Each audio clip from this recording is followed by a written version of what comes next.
Hello, this is Dr. Eric Bricker, and thank you for watching AHealthcareZ. Today's topic is First Databank, Medi-span, and AWP. So AWP stands for the average wholesale price, and it's used as the basis for prescription drug discounts from your pharmacy benefit manager.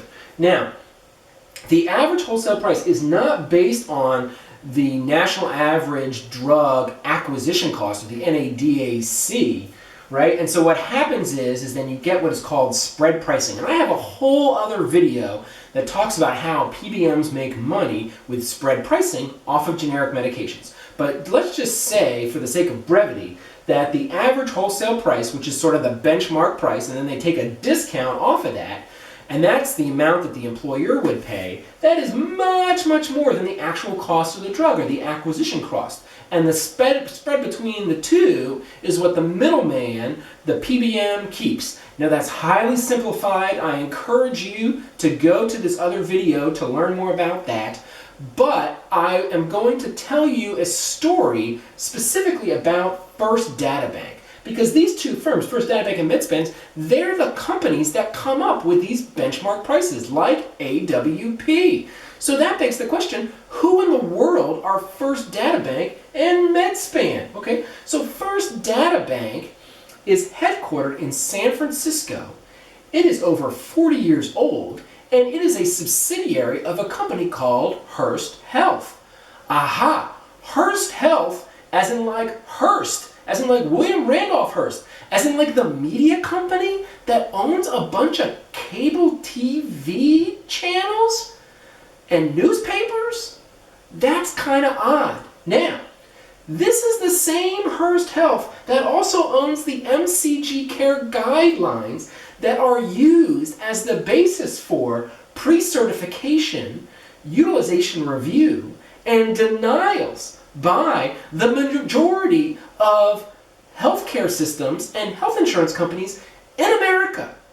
So you mean to tell me that the company that owns all the clinical requirements for patient care for most Americans and the source of the data for prescription pricing for most of Americans is owned by the same company, and that company has been around for over 100 years and it's privately held? That is odd. I'll just leave it at that. Now, you can go on Google. I encourage you to do this. Look at the headquarters of First Databank on Google Maps. Okay? It is 701 Gateway Boulevard in San Francisco. There is no sign on the building. It is incredibly nondescript. Like right next door is the San Mateo Health Plan. Who's ever heard of the San Mateo Health Plan? They got a sign, but First Databank, with this much power and this much influence and this much control and this much data, they got no sign. Again, for such a prominent company, why no sign? Okay, so there was a big lawsuit that ended in 2009 in regards to First Databank and Medi-span, and it involved U.S. federal court.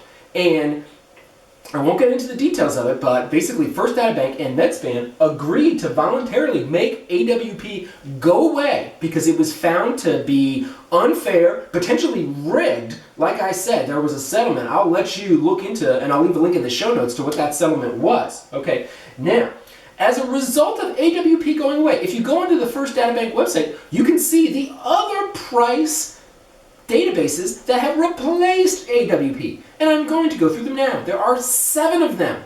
Okay, there is the average acquisition cost. There is the wholesale acquisition cost. There is the direct price. There is the suggested wholesale price. There is the federal financing participation upper limit. There is the Medicare Part B price, which is a little odd because the Medicare prescription drug program is Medicare Part D. It's not even Medicare Part B. There is the national average drug acquisition cost, the NADAC that I was talking about. Okay, that's a lot of different prices.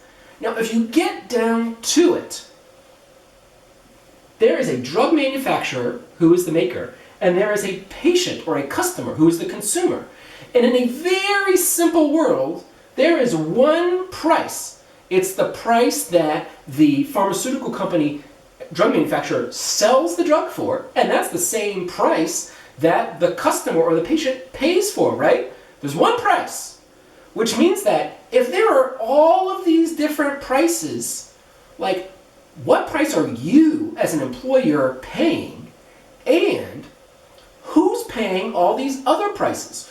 So believe it or not, today's episode of AHealthcareZ actually has some homework. So if you are an insurance broker or benefit consultant, or if you are an employer, I would ask you to go to your PBM and pick a medication. You could say atorvastatin, which is generic Lipitor, and say, hey, here are these 7 prices from First Databank. Which of these 7 prices are we paying, and what's the price for atorvastatin? Just ask them that. They should, I would think they would be able to tell you. You're paying it. They should be able to tell you that price. Fine. Now, you probably won't get them to tell you what the price is for that atorvastatin for these other ones, but that's okay. Just ask them who is paying these other prices, okay? So who's paying the average acquisition cost? Who's paying the wholesale acquisition cost?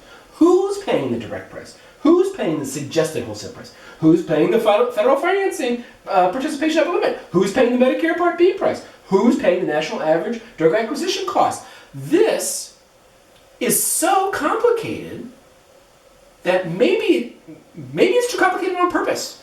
And maybe if we do our homework and figure out what the price is for you and who's actually paying these prices, then we can be more educated payers of our healthcare services as employers. Because remember, we've got the golden rule. He who has the gold makes the rules. And you as employers, you got the gold. And that's my point for today. Thank you for watching AHealthcareZ.